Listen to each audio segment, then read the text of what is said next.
Hi there, this is Chinkitan, your pambansang wealth coach. Naghahanap ba kayo ng negosyo at pagkakakitaan? Alam nyo ba, napakalaking oportunidad po ang sektor ng agrikultura pagdating po sa ating bansa. Pero tila nawawala ng interest ng mga kabataan. Kung gusto nyo malaman kung paano palago dito, pag-usapan natin to. Pag-usapan muna natin talaga ang kalagayan ng agrikultura dito sa Pilipinas. Siguro ito ay sa pinakamahalagang ikang sektor ng ating bayan.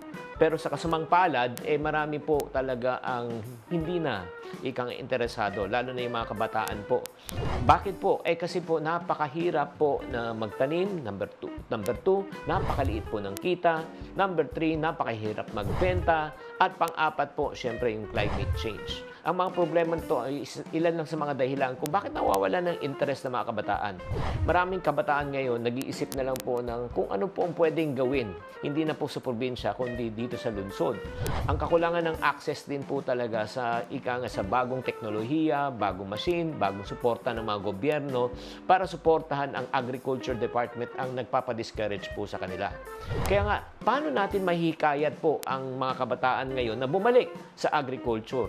Alam mo, ito, number 1, ipakita natin sa kabataan ang pagsasaka po ay hindi lang basta trabaho sa bukid. Ito po ay isang ngayon technical at maunlad na profesyon. Bakit po? Alam nyo, wag naman po sana na umabot po tayo sa punto ng ating buhay.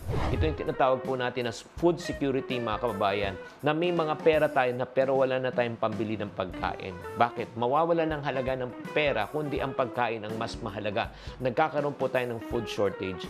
Sino pong nga makakaisip na tayo po ang dating number 1 rice exporting country in Asia? Ngayon po tayo ang number 1 po importer na ng rice po dito sa Asia. Kaya napakahalaga po na magkaroon po tayo ng agri-entrepreneurship program sa ating bansa. Hikayatin po natin ang mga kabataan na pumasok sa agribusiness, gaya ng farm to table ng mga negosyo. Kung makikita mo, like for example, backyard farming lang po. As a matter of fact, may mga kakilala na po ako ngayon na nakakatuwa po na nagtatanim po sila ng lettuce through hydroponics. Wala pong lupa, sa tubig lang po, sa pamagitan ng mga dumi ng isda, nag-aalaga sila ng isda, yun po nagiging fertilizer at sa loob ng 30 araw, sila po ay umaani at kumikita po ng limpak-limpak na salapi. Bakit po? Sila na rin po ang nagbibigay po ng mga lettuce at mga harvest sa mga restaurant, sa mga palengke, dahil nga sinatawag na backyard farming. Kaya napakahalaga po ang pagsasaka ay isang marangal na propesyon. Kailangan po natin gawin, nakaakit-akit sa kabataan para ipagpatuloy po ang agrikultura sa ating bansa. Kaya nga sa tamang edukasyon, sa pag-unlad ng teknolohiya, oportunidad sa pagnenegosyo at tiyak na magkakaroon tayo ng bagong masiglang agriculture sector sa ating bansa. Sana nakatulong tong episode na ito, kaya kung naghahanap kayo ng pagkakakitaan, agribusiness is the way to go. Tatandaan, tamang karunungan, tamang disiplina ang susi sa pagyaman.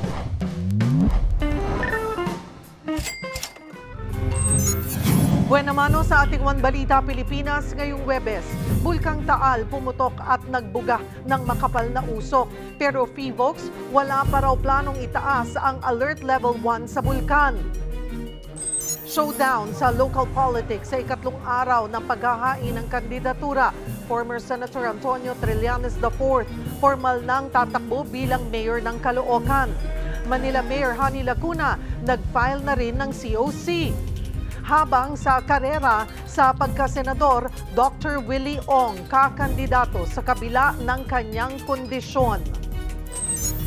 Karamihan sa mga pambato ng administrasyon sa 2025 midterm elections nanguna sa Pulse Asia Survey. Paano kaya lalaban ang mga nasa kabilang hanay? Pelikula tungkol sa nakakaantig na kwento ng isang Filipino-Korean family matutunghayan na sa susunod na linggo. Isa sa mga bida ng pelikula, makakasama natin live dito sa studio. At himala ni Nino star Jay Gonzaga at Phil-Am singer-songwriter J. Martin Castro. Makakakwentuhan dito sa studio. Balitang mainit-init pa! One Balita Pilipinas. Yan ang latest sa showbiz sikahan. Ngayong tanghalian, Kasalo si Cheryl Cose. One Balita Pilipinas.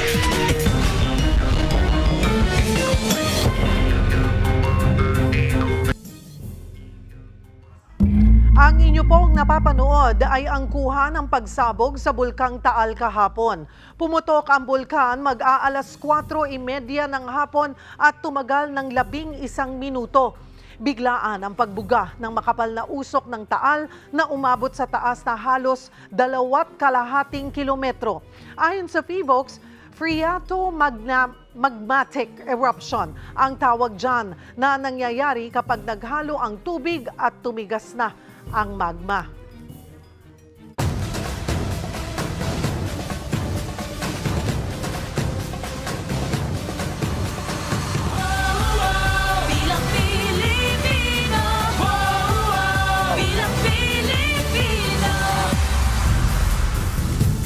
Ngayong ikatlong araw ng paghahain ng kandidatura, kapansin-pansing puro mga kaalyado ni dating Pangulong Rodrigo Duterte ang nagsipaghain ng kandidatura sa pagkasenador. Para sa update, magbabalita live mula sa Tent City sa Manila Hotel, si Mobile Journal Amy Atienza. Amy, sino-sino yung mga naghain ng Certificates of Candidacy ngayong araw? Yes, Cheryl, dito nga sa Manila City Hotel, ay sa Manila Hotel, Tent City, makikita natin na tumaas na yung bilang ng mga tatakbo at nag-file ng kanilang COC para sa Senado at para sa Kongreso. Ilan nga sa mga kilalang personalidad na nakita natin dito ay Senators Bato de la Rosa, Bongo at Philip Salvador na pawang mga kaalyado nga ni dating Pangulong Rodrigo Duterte. Una nang nagsalita dito si Philip Salvador at sabi niya, ang plano niya daw ay para magsulong ng peace and order pati modernization ng police at military. Dagdag rin niya na kaya raw siya tumakbo ay para daw sa request ng mga helpless at hopeless people at para nga din daw ma-rehabilitate itong mga drug addicts at mapigilan yung war on drugs ni dating Pangulong Rodrigo Duterte. Ngayon, sa kasalukuyan nagsasalita si Bato de la Rosa at sabi niya, plano niya lang din daw ipagpatuloy itong public order and national defense and security at labanan nga daw ang illegal drugs dito sa bansa. Para naman kay Bongo, hintayin pa natin kung ano nga ba ang kanyang magiging mga saloobin sa pagtakbo sa 2025 midterm elections. Pero alamin din natin kung kamusta nga ba si dating Pangulong Rodrigo Duterte sa kanilang interview maya-maya lamang. Nakita rin natin kanina ang asawa ni Doc Willie Ong na si Liza Ong at meron siyang pahiwatig na nagpapasalamat siya sa lahat na nagdasal para sa kondisyon ni Doc Willie Ong. At ayon naman sa spokesperson ni Doc Willie Ong na si Gilbert Lawenco, kaya na daw namang bumalik ni Doc Willie Ong sa Pilipinas ng Nobyembre dahil undergoing na daw siya ng treatment ngayon. Meron siyang limited physical campaign at magpo-focus nga daw sa online pagdating ng election period. Pero confident naman daw itong si Doc Willie Ong na magagampanan niya pa rin ang kanyang responsibilidad kung sakaling manalo nga sa Senado. Cheryl, kaninang lagpas alas 10 ng umaga ay naghain na rin ang kanyang COC, ang FCJ Panday Bayanihan Party List, first nominee Brian Paula Manzares at kasama niya ang kanyang nanay na si Senator Grace Poe. Marami nga rin ang nagpakita ng suporta para sa FCJ Panday Bayanihan Party List at kasama na nga rito ang aktor na si Jay Falcon. Kaninang umaga pa lamang ay marami na ring supporters ang nakaantabay para sa pagdating niya ngayong araw at mayroon silang mga banners at ilang mga placards para ipakita ang suporta. May ilan pang banda na tumutugtog para lang maipakita ang kanilang suporta dito sa party list natin. No? At samantala, nag-file na din talaga ng COC si Dr. Minghita Padilla para sa DHW party list na ang layunin daw ay may abot ang healthcare, ang quality healthcare pati sa mga barangay dito sa ating bansa.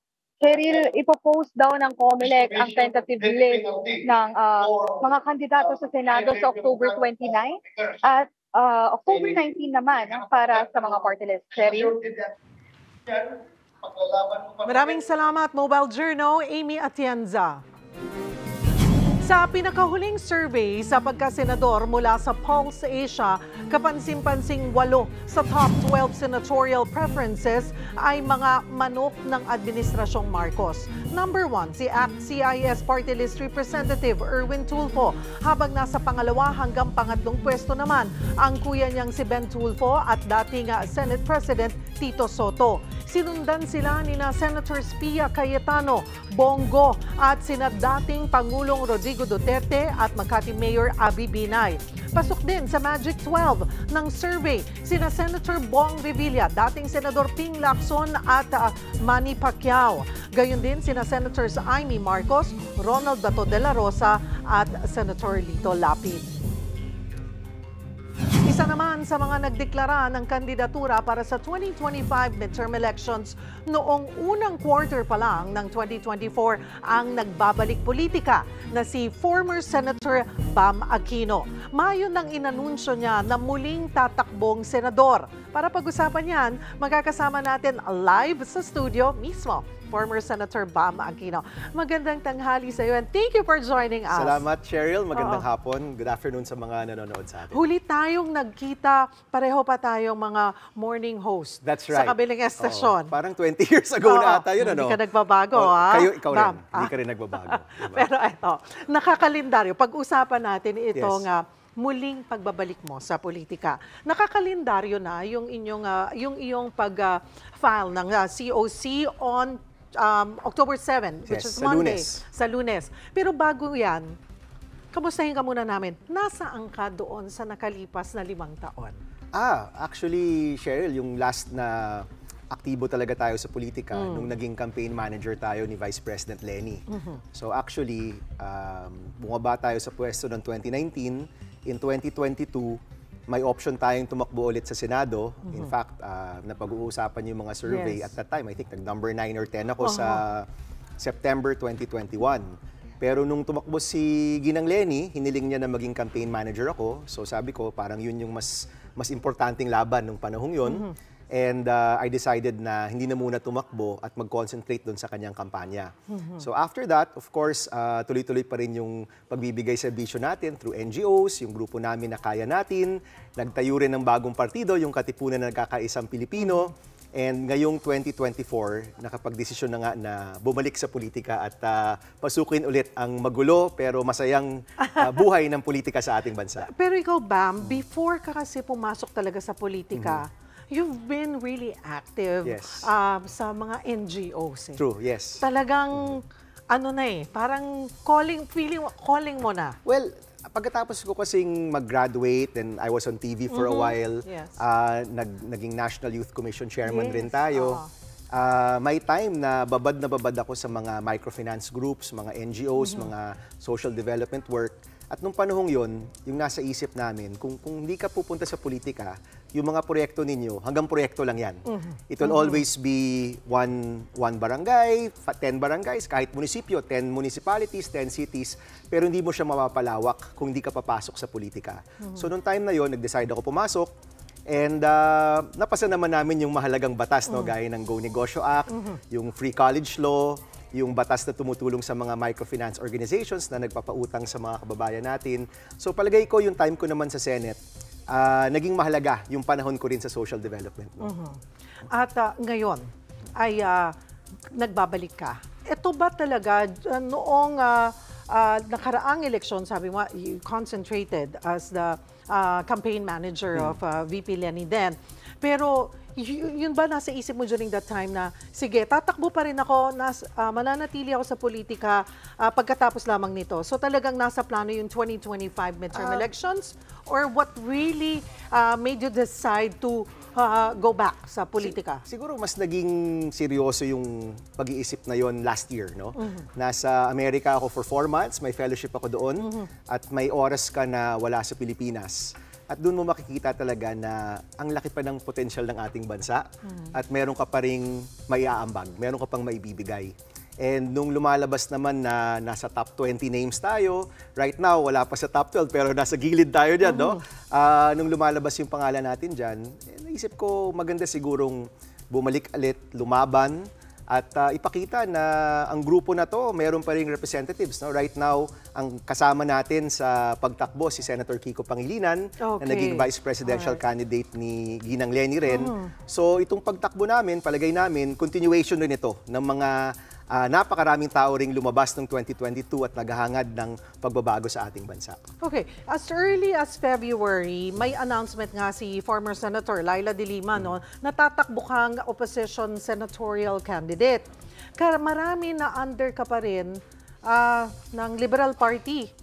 Pero sa ilalim ng KNP o Katipunan ng Nagkakaisang Pilipino. Yes. Okay, ano ba ang KNP? Kailan nabuo? Sino si KNP? So, yung pag-announce ni Senator Laila nung panahon yun yung parang wishlist niya ng mga tatakbo. It was really in May, nung tinanggap ko yung chairmanship ng KNP na nagsabi tayo na naghahanda na tayo for 2025. So, yung KNP, nabuo ito nung panahong tumakbo si Ginang Leni. Marami sa mga leaders nito, mga provincial heads ng campaign ni Vice President Robredo. So, nagbuo na yan and marami nagsabi, nais nilang ipagpatuloy yung nabuo na. So, hindi naman sila nawala. In fact, tuloy-tuloy yung pag-organisa.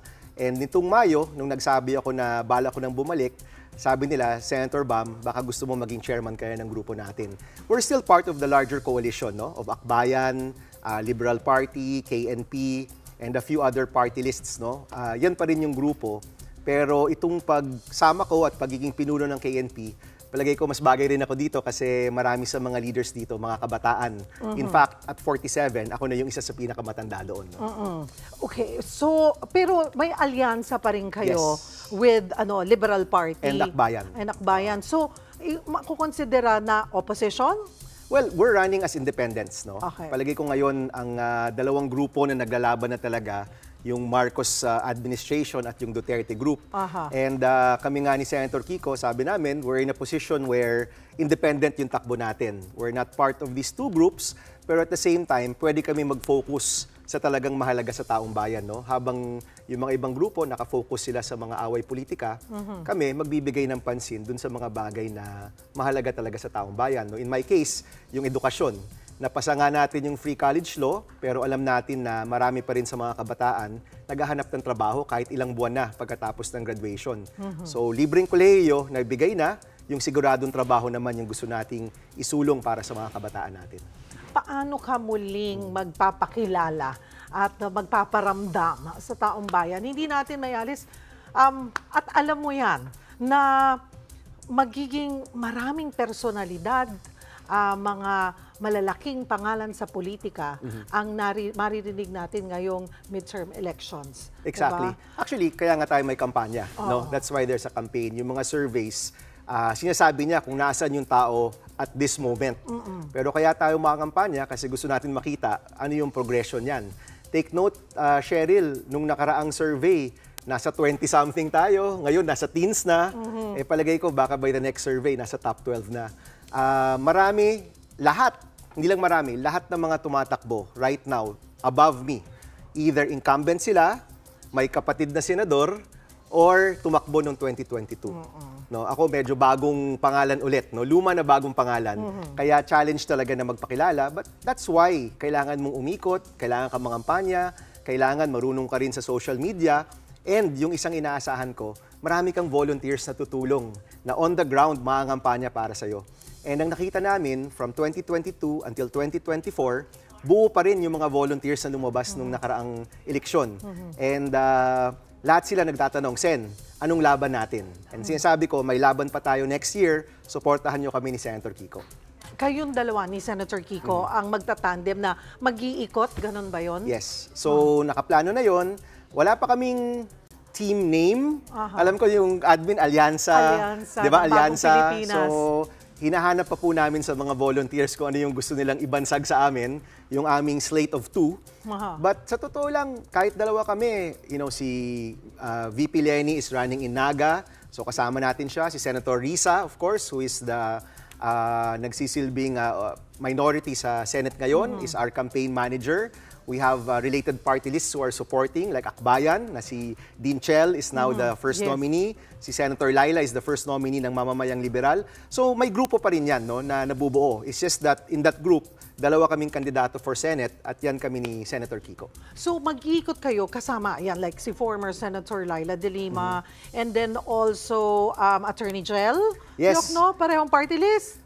Yeah, alam mo, sabi ko nga. Suportahan na lang. Yeah, si Dean Chel got 10 million votes in the last election. Si Senator Laila, nung nanalo siya, I think 13 or 14 million votes.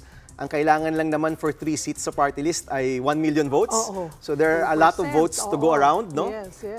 Mahalaga lang talaga na yung grupong yan ay nandyan at pinapakitang may alternatibo tayo sa mga malalaking grupong nakikita natin ngayon. Ano ang sabi ng pamilya mo nung babalik ka talaga sa politika, muling tatakbo? Well, syempre, matagal na konsultahan yan, especially sa asawa ko. Sa asawa. Oo. Yung mga anak ko maliit pa eh. So medyo hindi pa nila masyadong nagigets. Nagtataka lang sila, bakit may mga paypay tsaka poster sa bahay na nakikita sila, di ba? So, of course, full support yung pamilya. Hindi ka naman pwedeng pumasok dito na wala yung support ng family mo. But even sa mga pinsan and the extended family, ngayon ko palang sinabi, the other day ko palang sinabi na tuloy na talaga to. But gaya ng dati, syempre, you need your friends, your family, you need your volunteers, your supporters. Kailangan lahat magtulong-tulong at magsama-sama para umabot ka talaga sa finish line. Kung sakaling pala rin kang makapasok at maging senador muli, ano ang aasahan sa'yo ng taong bayan this time? Yes, Cheryl, ang maaasahan nila, magtatrabaho tayo para sa taong bayan. Uunahin natin ang pangangailangan ng tao, hindi yung mga away politika, hindi yung mga interest groups o mga paksyon-paksyon na nakikita natin ngayon. Mag-focus tayo sa pangangailangan ng tao. Pagbaba ng presyo ng bilihin, pagtaas ng sahod ng ating mga kababayan, mga reforma sa edukasyon na napakahalaga, and syempre, yung pagsisigurado na may trabaho ang bawat Pilipino.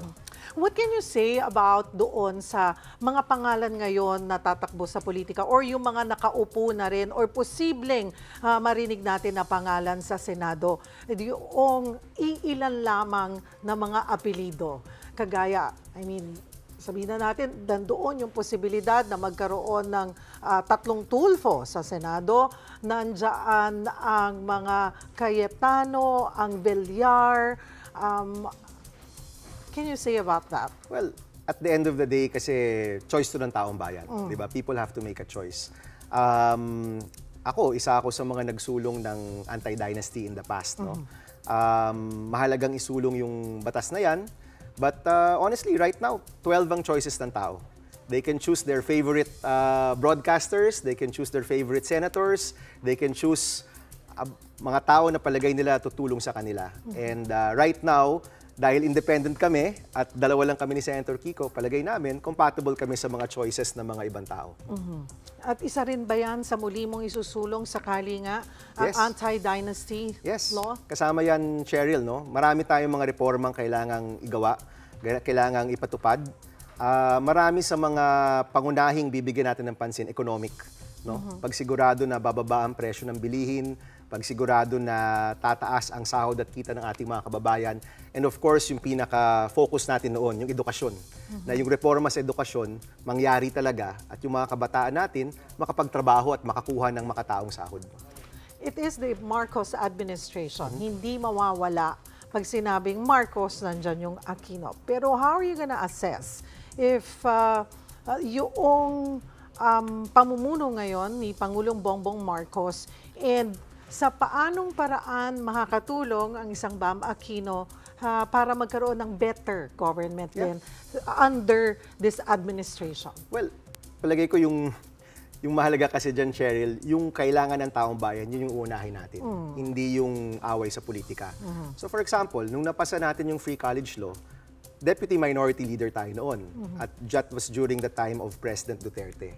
So kaya mong magsagawa ng mga mahalagang batas at importanteng pulisiya kahit nasa ibang panig ka. Ngayon, si Senator Risa, no, through her hearings with Alice Guo, nagbigay ng policy decision ang presidente na iba ng mga pogo. So kung tutuusin, nagsimula yan kay Senator Risa, pero sa SONA, yung presidente mismo yung nag-ban ng pogo sa ating bansa na tingin namin importante at mahalaga. So when it comes to specific issues, may mga bagay-bagay talaga na kailangan natin pagtulungan para sa bayan. Okay, so, alyansa, yung pagkakaroon ng alyansa. Well, there are issues na mas mahalaga. For example, yung West Philippine Sea. Nung isang araw, nandun ako sa Zambales, no? And dala namin ang Rotary Club of Makati, nag-donate sa mga mangingisda na binaban ng China upang mangingisda. Yeah. Isipin mo itong mga asosasyon ng mga mangingisda na sabihin talagang mahirap na sektor, binaban ng isa sa pinakamayaman na bansa sa buong mundo. So binan sila. Pero nung dumating kami doon, sino yung tumutulong sa kanila? Pribadong sektor na ako yung nag-link at yung Bureau of Fisheries na government institution. So maaari talagang magtulungan para sa taong bayan. And the people should expect nothing less. Kung hindi lahat ng mga grupo magtulungan para sa kanila. Now, of course, meron pa ring mga pagkakaiba, meron pa ring mga differences pagdating sa politika. Ganun talaga sa isang demokrasya. Pero pagdating sa mga mahalagang bagay, we all have to find ways to work together for the people. October 7, ang iyong pag-file ng Certificate of Yes. Candidacy. Sabay ba kayo ni Senator Kiko? Ang alam ko, October 8 siya. Oo. And then within a week, we'll have an event to launch the slate. The slate, The slate oo. of 2++. Isa ka ba dun sa nagpapa-feng shui? Kasi may mga nagpa-feng shui eh. Marami din bukas, inaasahan. Hindi ako nagpa-feng shui, pero favorite number ko kasi yung 7 eh. Seven. Kaya Pareho nag-October tayo. 7 kami, di ba? Alright. So, hopefully, it's a lucky number. Thank you for joining us. Salamat, Sherry. Ayan, former Senator Bam Aquino. Sa ikalawang araw ng paghahain ng kandidatura or pangatlong araw ng paghahain ng Certificate of Candidacy sa midterm elections, kahapon umeksena ang ilang kontrobersyal na personalidad. Kabilang dyan ang ilang nadawit sa iligal na droga at meron ding vlogger. Magbabalita, Simon Gualvez. Sa ikalawang araw ng filing ng Certificate of Candidacy, agaw pansin ang online personality na sa Diwata o Teo Balbuena sa totoong buhay. Naghain din kasi siya ng Certificate of Nomination at Certificate of Acceptance of Nomination o CONCAN bilang fourth nominee ng vendors party list. Ang batas na gusto kong gawin, tapos lalong-lalo na po yung sa karanasan ko din na medyo yung permit medyo napakahirap, yun kasi ang naisip ko. Gusto ko mag-implement ako ng batas sa pag-aralan na para mas mapadali. Ayon sa COMELEC, maaari namang makaupo ang fourth nominee kung manalo ang party list ng kahit isang seat sa Kongreso. Pero yan ay kung masasawi o madidisqualify ang naunang tatlong nominees ng partido. Pwede nilang palitan kasi namatay. O kaya na-disqualify, pwede nilang palitan. Sa Bamban-Tarlac, nag-file na ng COC sa pagka-alkalde si Joey Salting na tinalo ni dismissed Mayor Alice Go noong 2022 elections. 468 votes lamang ang naging lamang noon ni Go kay Salting. Running mate ngayon ni Salting si suspended Bamban Councilor Jaji Sales na nadawit sa isyu ng Pogo. Tatakbong alkalde ng Albuera Leyte ang umano'y drug lord na si Kerwin Espinosa. Anak siya ni dating Albuera Mayor Rolando Espinosa na napatay sa kulungan noong 2016. Dinawit ni dating Pangulong Rodrigo Duterte ang mag-ama sa illegal na droga sa Eastern Visayas. Naabsuelto si Kerwin sa illegal drug trade pero may kinakaharap pa siyang money laundering case. Isa pang isinama sa narcolist ng Duterte administration si dating Iloilo City Mayor Jed Patrick Mabilog na susubukan muling tumakbong alkalde. Kasabay nito, piniyagan na ng COMELEC na makaboto ng kanilang kongresista ang mga nakatira sa 10 EMBO barangays. Ito yung mga barangay noon sa Makati na inilipat sa 2 distrito ng Taguig. Pinagbasehan daw ng COMELEC sa desisyon ang concurrent resolution ng Kongreso. Kahit hindi siya batas, ay yun ang sense of both houses of Congress. And therefore, it carries a lot of weight, lalo na sa katulad ng COMELEC na nagdi-dispense ng administrative function. And therefore, pinakinggan po natin yon. Siniguro naman ng COMELEC na hindi madedeklara ang isang kandidato bilang nuisance o panggulo dahil lamang sa kahirapan o pagiging hindi popular. Tingin kasi ng iba, kung walang pera, hindi rin makakapangampanya sa buong bansa.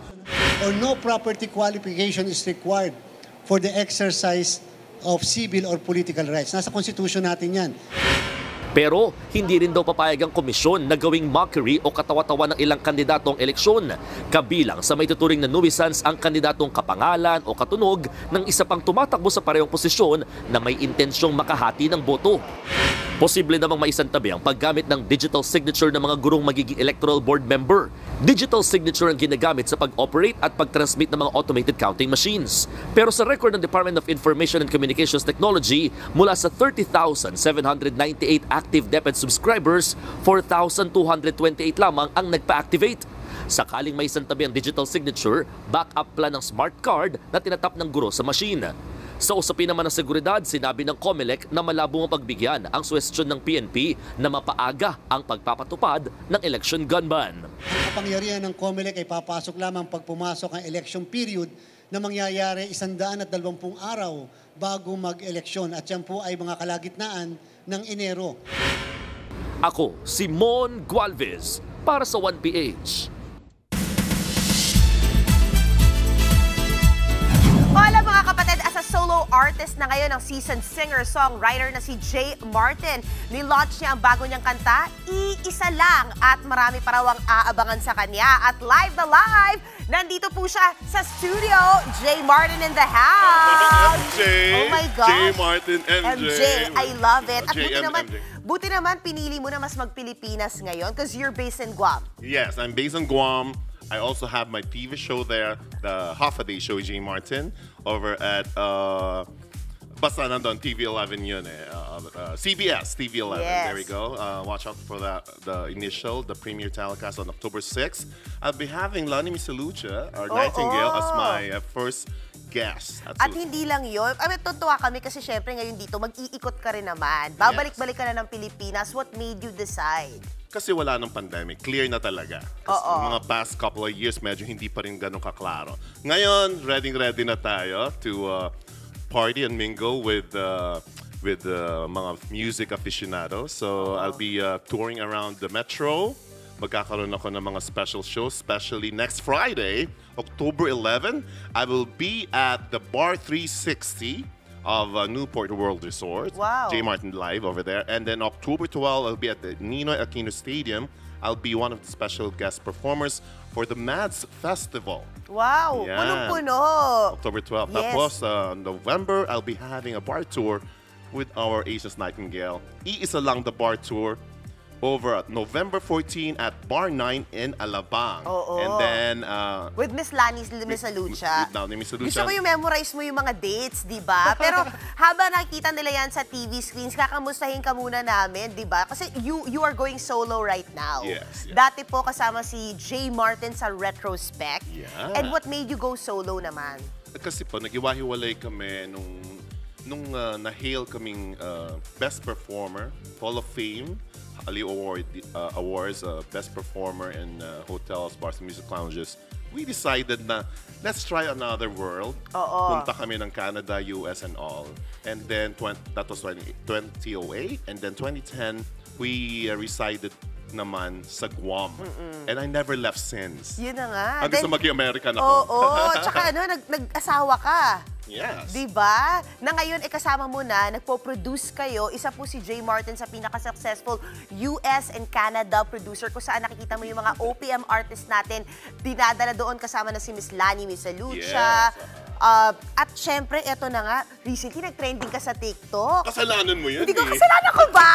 Parang kasalanan ko. Kasalanan. Tinatanong ko lang naman kasi syempre, anong buhay ng isang napaka-successful na US-Canadian producer, pero hindi lahat yan wins. Kasi alam ko yung kay Miss Lani Misalucha na hinuhulaan nila kung sino yung sinasabi mong nalugi ka raw last year sa concert. Kasi, I produced a tour. For sure, hindi po si Gigi Delana yun, hindi si Moira, hindi si Julian San Jose, at lalong-lalo na hindi sila ni Misalucha. Basta at just si follow me. Hindi po si Morissette. Just follow my handle on socials at JMRtinOfficial. Malalaman niya kung sino. But I just want to reiterate this.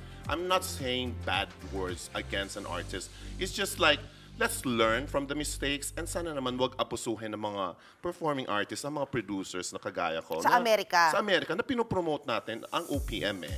So wag natin i-promote yung kayabangan, feeling Mariah Carey, feeling, you know, Grabe ka naman! Maganan. Oo. Kasi actually, alam mo, dapat mag-entice pa nga tayo magdala ng mga bands abroad. Alam ko yung marami tayong mga kababayan from all around the world na nanonood po dito sa ating programa sa 1PH na ano ba yung mga mga pamantayan nyo bilang mga US, Canada producers? Minsan nga dinadala nyo pa sa Alaska, di ba? Yes, of course. Oo, As far as Iceland. Ayan. Oo, dinadala nyo sila. Ano yun yung papanawagan mo? At pamantayan? Okay, I'll speak for myself. I'm a performing artist / producer, right? I would always go to my homies, yung mga kaibigan ko. Diba? So, isa lang yung tinatap ko, or Rachel Alejandra, yung mga ganyan. Lani Misalucha, yan. But, yun ang pamantayan at first. Then secondly, of course, yung star power nila. Pero yung star power na yan, magagawa natin ng paraan yan sa abroad. Kasi, how are we going to promote it as promoter? It's up to us. Kasi kilala natin yung mga crowd dyan eh. So wag natin, let's not throw our weights around. Lalo hindi mo na alam kung ang kaharap mo, co-producer ko na, masama yan. Okay. Diba? Ayan. Pero anyway, at least marami kang blessings na parating at mas makikita ka namin dito sa Pilipinas. Again, thank you so much, Mr. J. Martin, for gracing us in the studios. Thank you, Ms. And MJ. thank you for bringing our OPM artists abroad. Yes. Oo. We'll see you here more. At thank you again, Mr. J. Martin. Thank you. Eto mga kapatid, mas may pa tayong bisita dito sa One Balita Pilipinas, so stay tuned.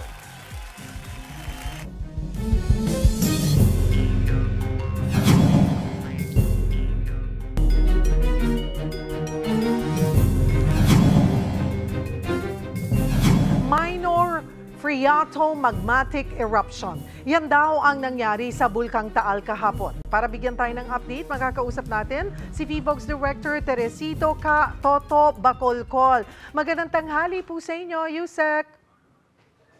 Yes, magandang tanghali po sa inyo, ma'am. Sir, kapag sinabi pong phreatomagmatic eruption, ano po bang ibig sabihin nito? Okay, so yung phreatomagmatic eruption, ibig lang po sabihin nito na meron tayong magma interacting with water, causing explosive events that would produce mild steam. Katulad ng nakita natin kahapon, a mix of steam, ash, and fragmented rocks. So yun yung pinagkaiba niya sa phreatic eruption. Yung phreatic eruption, basically, walang magma involved. It's just water coming into contact with hot volcanic materials, could either be hot rocks or hot gases. So walang magma involved for phreatic eruption while may magma involved for phreatomagmatic eruption. Bago po ito, na-monitor niyo po ba kung mas naging aktibo ang bulkan nitong mga nagkaraang araw? Yes po, noong October 1, a day before nagkaroon po tayo ng phreatomagmatic eruption, naglabas po kami ng advisory saying na may naitala kami mga 5 phreatic or steam-driven events sa Taal Volcano. And then, a day after, nagkaroon po ng phreatomagmatic eruption. Sa kabila po nito, bakit nananatili pa rin po sa Alert Level 1 ang Taal Volcano? Okay, maintain po rin natin yung Alert Level 1. May mga iba't ibang parameters tayong tinitingnan, katulad ng pagdami ng volcanic earthquakes na hindi naman natin nakikita sa ngayon. In fact, for the past 24 hours, wala po tayo ni isang volcanic earthquake na naitala. And sa kasalukuyan, may long-term deflation. Tayong nakikita sa Taal Volcano. Meron din tayong naitala lamang na 2,532 tons per day of sulfur dioxide kahapon. So basically, yung mga parameters natin ay hindi nagsasuggest that we need to raise the alert level from alert level 1 to alert level 2. May mga turista pa hong dumarayo sa Tagaytay kung saan natatanaw yung Bulkang Taal. Ano po ang paalala natin sa mga kababayan? Okay, so paalala natin sa ating mga kababayan na bibisita sa Tagaytay na ugaliing magdala ng face mask para kung sakaling magkaroon ng biglang pagputok ang Taal Volcano at ito ay maglabas ng abo, o di kaya magkaroon po ng volcanic smog or tinatawag natin na VAC, ay handa po sila and they can protect themselves, lalo na yung may mga respiratory problems. Marami pong salamat sa inyong oras, VVOG's Director Teresito Katoto Bacolcol.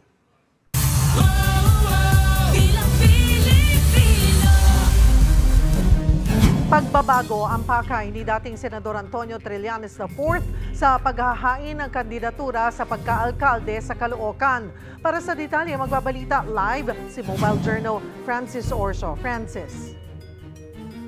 Cheryl, formal na ngang naghain ng kandidatura sa pagkaalkalde dito sa Caloocan si dating Senador Trillanes IV dito nga sa satellite office ng COMELEC sa Monumento.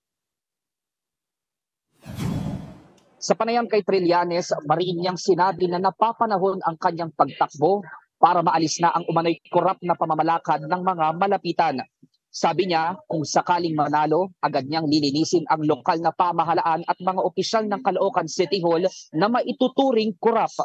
Tututukan niya rin daw ang paglikha pa ng trabaho sa Caloocan at ilalapit sa mga malalaking negosyo para maging business-friendly district ang lungsod.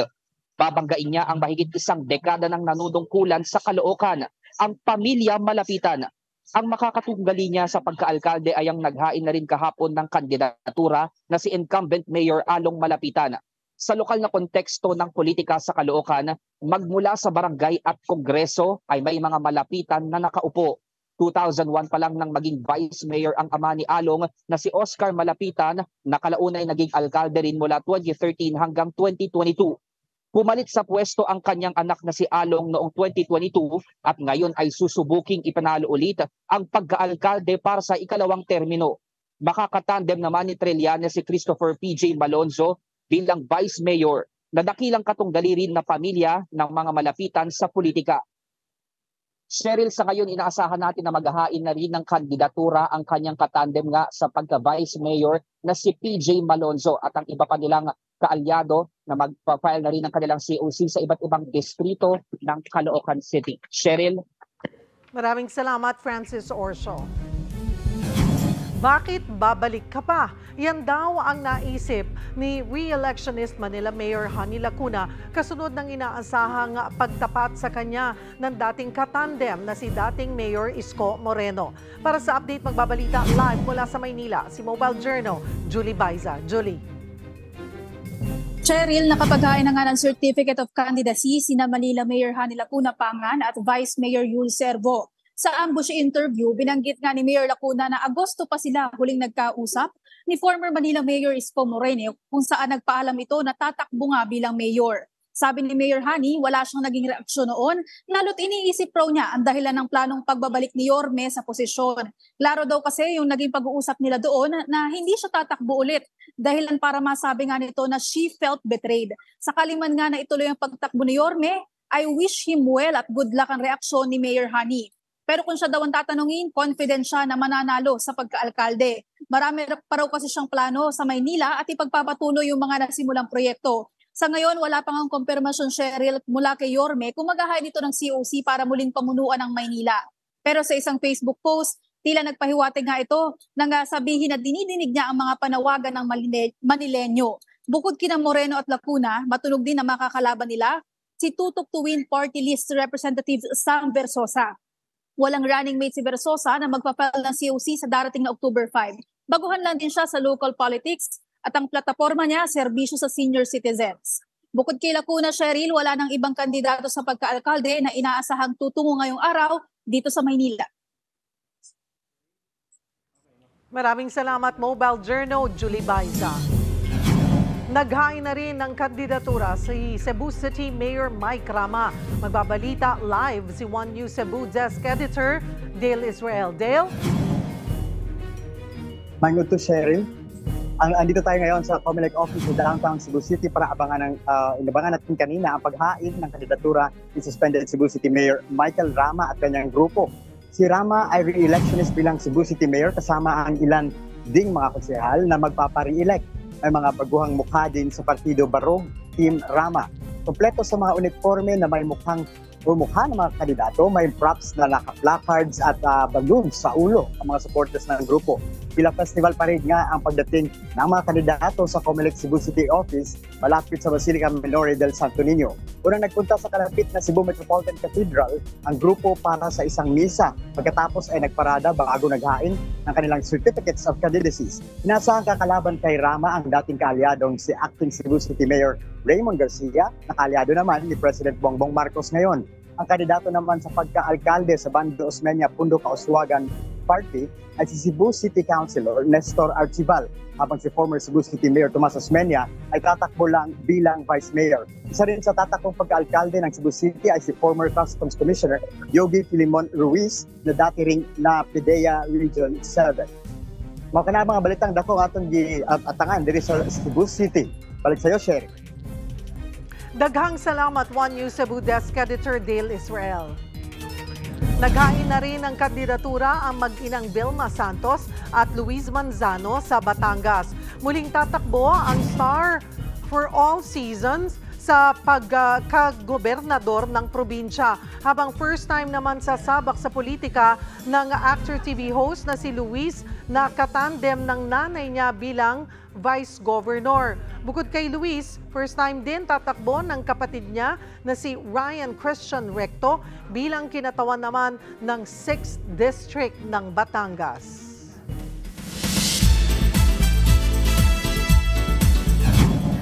Round 2 na po tayo ng showbiz sa K-drama fans dyan. Another family movie ang aabangan this month. Yan ang Mujige.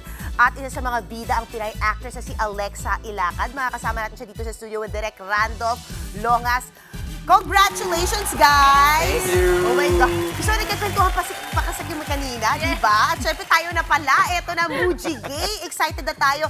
Rainbow. Yes. Alright. So, Direk, syempre unahin na natin ikaw dahil konsepto mo ito.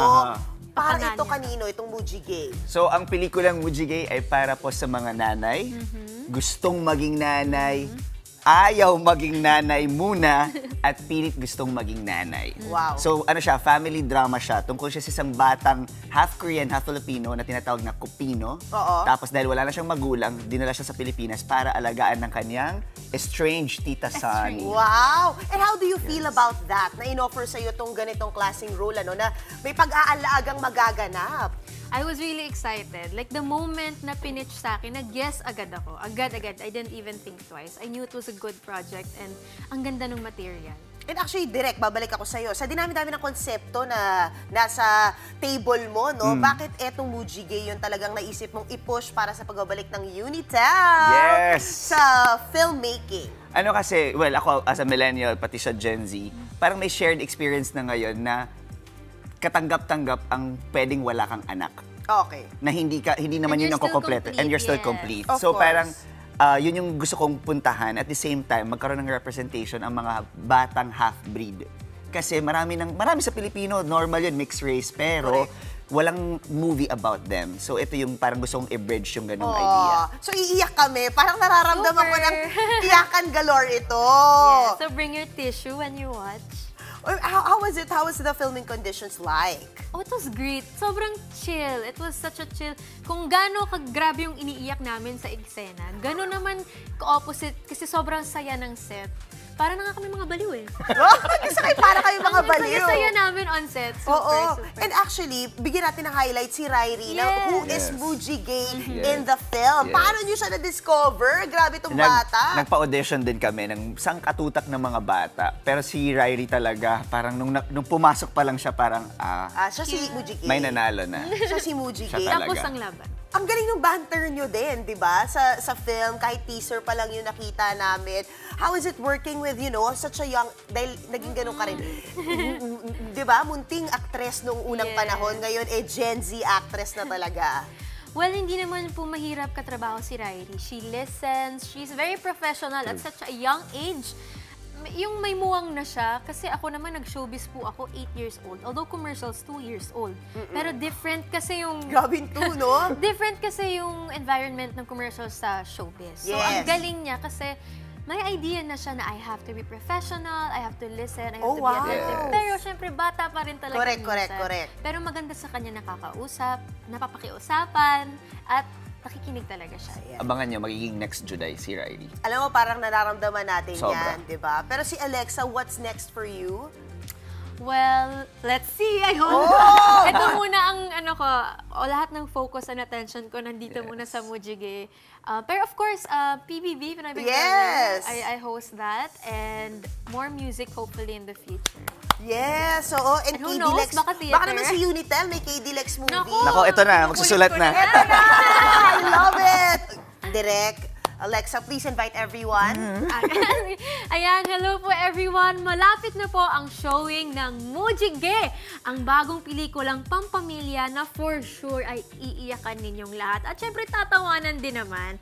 Ako po dito si Sunny, ang masungit pero independent and softy naman din na tita ni Mujige. Kaya magkita-kita po tayong lahat at huwag kalimutan magdala ng tissue.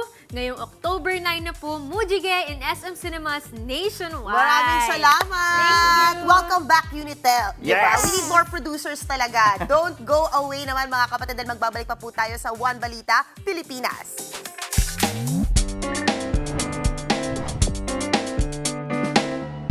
Magandang tanghali mga kapatid. Naglabas na ng deadlines sa pagpapadala ng sulat ang Philippine Postal Corporation o PhilPost para sa 2024 holidays. Para sa international mails, November 22 ang deadline. Para sa express mail habang December 6 naman kung domestic lang.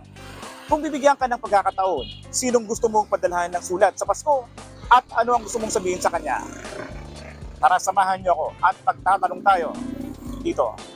Gusto ko po isulat na para sa lolo ko po sa Surigao del Norte sa Pamusaingan. Kasi sir, matanda na talaga siya. Namimiss na po namin siya. Sana po next year makapagbakasyon po kami sa Surigao. Hello po. Message ko po sa tatay ko po, nasan ka man sir, tay, na I'm in a good place na. I'm also enjoying life with my family at may mga apo na rin po kayo. So wish you were here po para makita yung kung ano yung kinahinatnan ko po as a person. Papadalan ko ng sulat siguro yung parents ko. Siguro sa sulat nilalaman nun, I miss them so much. I love them. Then sana they always guide me kahit saan man ako mapunta. Then sana nasa magandang lugar kung nasa man ang kanilang kaluluwa ngayon. Kung buhay sana ang nanay ko, siya ang talagang gusto ko mabigyan ng sulat. Siguro po yung husband ko na lang. Syempre, babatiin ko siya ng Merry Christmas and regaluhan niya ako. Syempre yung aking mama. Sasabihin ko sa kanya na namimiss ko na siya para at least alam niya na hindi ko siya nakakalimutan. Ako ang inyong hani ng bayan, ang tunay at nag-iisang pantanggal umay sa pananghalian.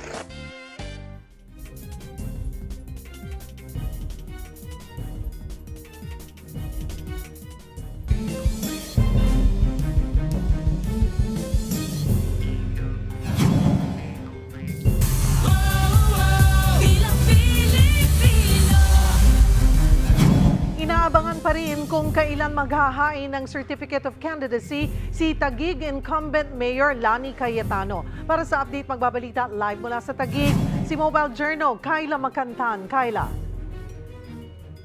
Cheryl, sa oras na ito, isa pa lang ang nakakapaghain para sa konsehal dito sa Taguig Convention Center. Siya ay si Abraham Anunciacion, independent at mula sa Post-Proper Southside na isa sa 10 barangay na dating nasa jurisdiction ng Makati. Pinuri niya si incumbent Mayor Lani at sinabing bagaman maganda ang pag-usad ng Taguig, naniniwala siyang maraming isyu ang hindi pa naaaksyonan. Handa raw siya na makipagtulungan kay Cayetano. Pero si Mayora wala pang inilalabas na kumpirmasyon kaugnay sa kanyang paghahain. Bali-balita na ngayong araw o di naman kaya ay sa October 7 siya pupunta rito. Sabi naman ng Taguig Comelec, marami pang dapat asahan dahil ikatlong araw pa lang ng filing. Noong unang araw na nakapaghain na si EXCOM Arnel Serafica na under sa Partido Federal. Ikatlong beses nang tatakbo bilang alkalde si Serafica na inendorso ni PBBM noong nakaraang halala. Inaasahan ng mga residente na magiging mainit ang laban sakaling mag-file na sa pagka-mayor si Cayetano dahil ang tinga na dating namumuno ng Taguig bago ang mga Cayetano ay suportado raw ang Serafica. Cheryl, sa ngayon ay diyan ang mga dapat pa nating abangan dito sa Taguig. Cheryl. Maraming salamat, Mobile Journal, Kyla Macantan.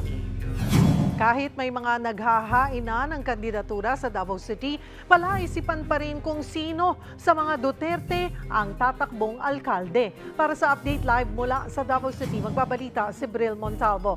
Bril, anong latest dyan?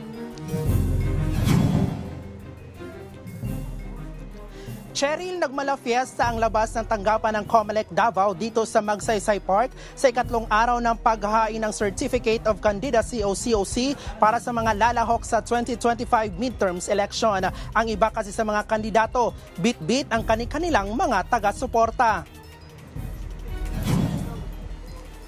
Una na nag-file ng kanyang COC si Priscilla Galope na isang dating barangay kagawad ng lungsod na tatakbo bilang konsihal sa unang distrito. Anak siya ng dating konsihal na si Rene Galope na kilalang kritiko ng mga Duterte.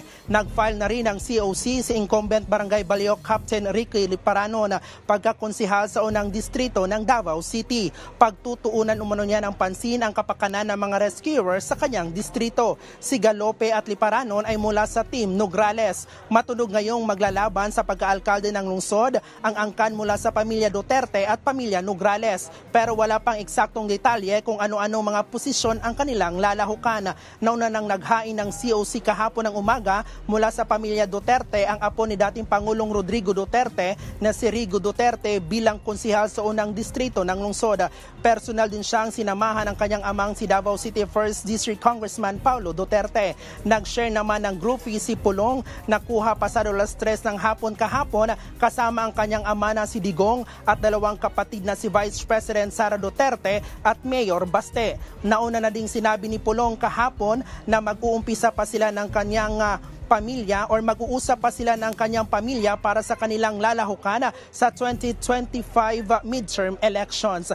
Cheryl, sa ngayon andito pa rin tayo nakaantabay sa harap ng opisina ng COMELEC Davao at sa mga oras na ito ay wala pang naghahain ng COC sa pagka-alkalde at vice-alkalde ng lungsod. Nananatili pa rin pinapatupad ang mahigpit na seguridad dito sa COMELEC compound. Cheryl? Daghang salamat, Bril Montalvo.